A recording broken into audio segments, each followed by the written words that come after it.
All right, so we're talking about wealth, right?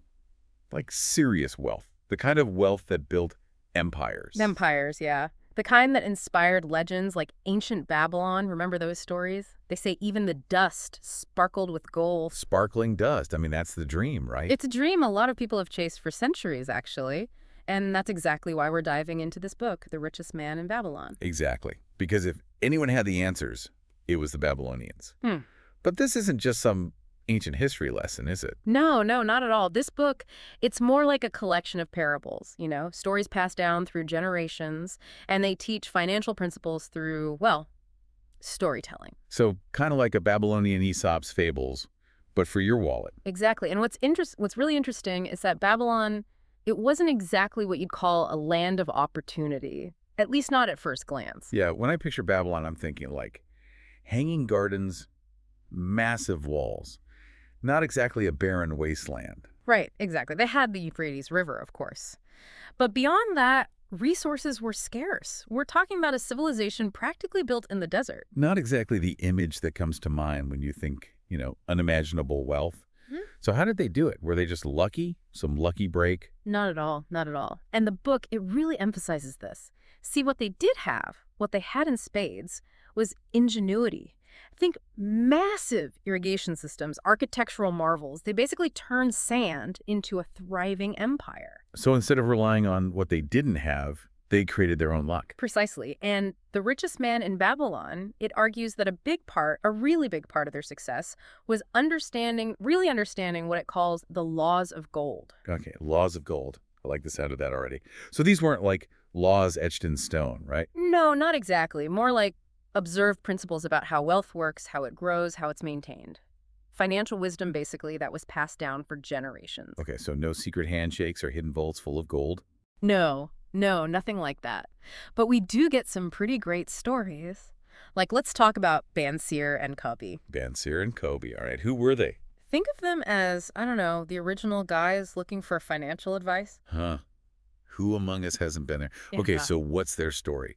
How'd they get their financial wisdom? So they decided to go straight to the top.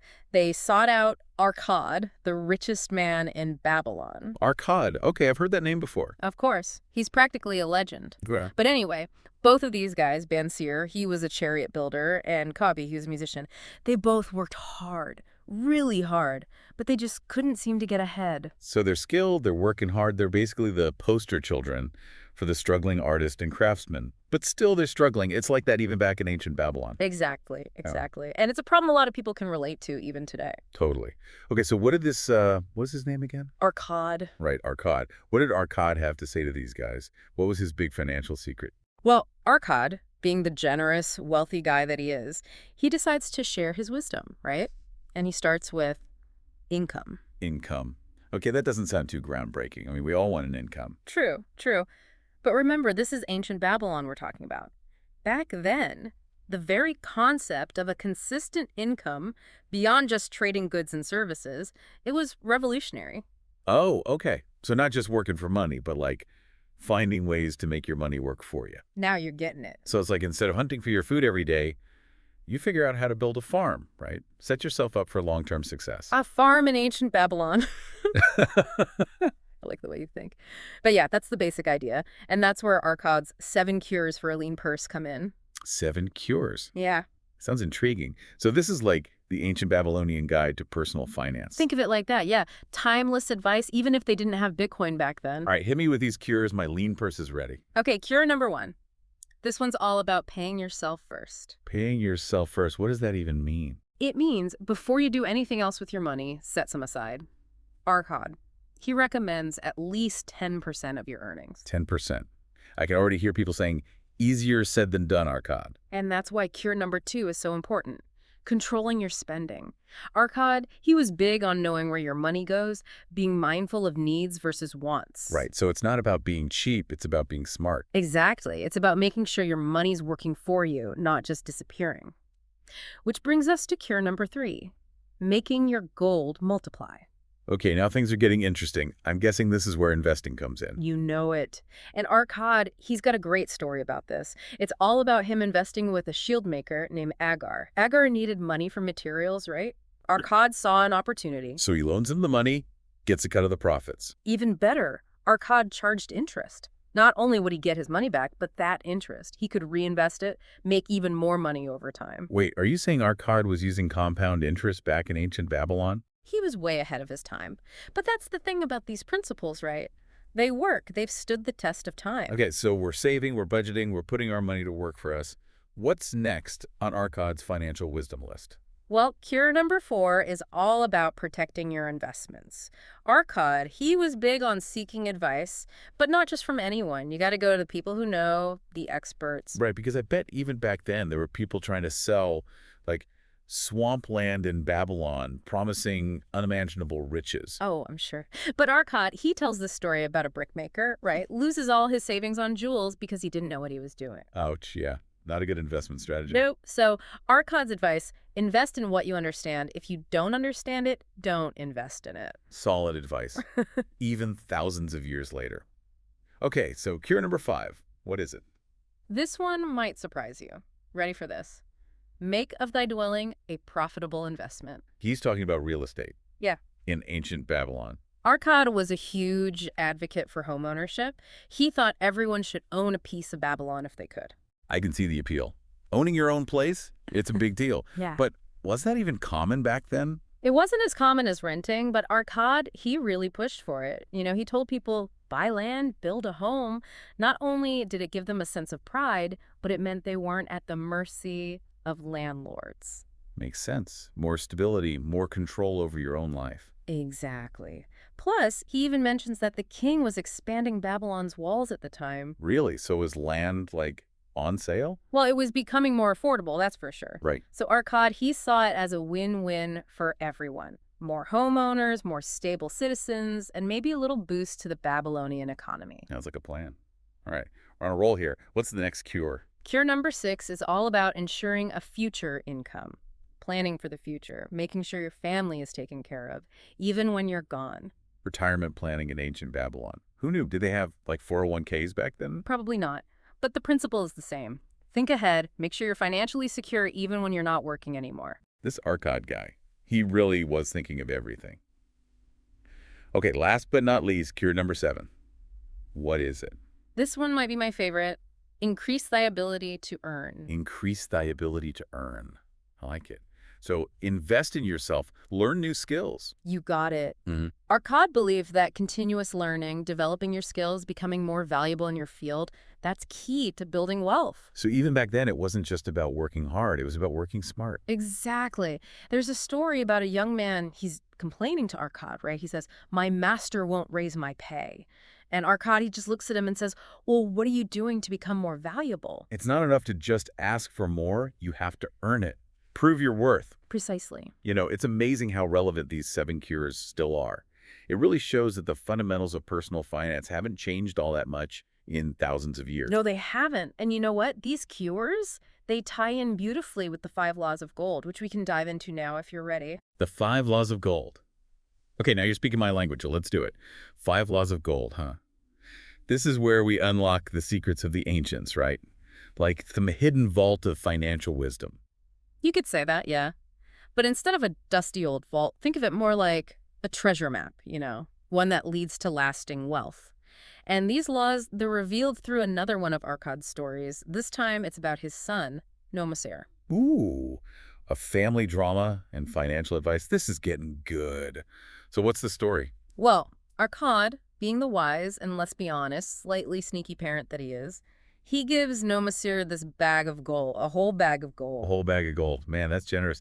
What was the occasion? Nomasir's birthday? Well, it wasn't just a gift. You see, Arkad, he also gave Nomasir a clay tablet. And on this tablet, he'd inscribed these 5 laws of gold.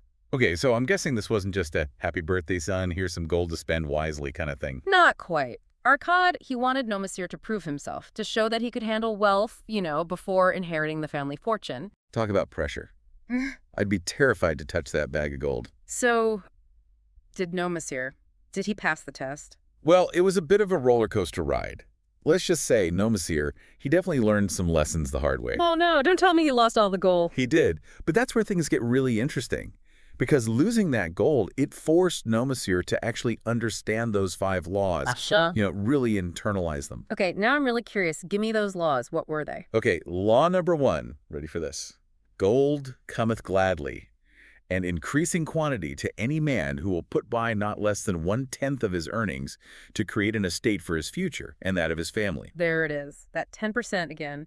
Pay yourself first. It's like the golden rule of personal finance. It's a classic for a reason. It works. Yeah. And then law number 2, this one's all about what you do with that money you saved. Gold laboreth diligently and contentedly for the wise owner who finds for it profitable employment. Okay, so find smart investments. Right. Make that money grow. Just like Arcad and the Shield Maker. Precisely. You're getting it. All right, and law number 3, here's where it gets even more interesting.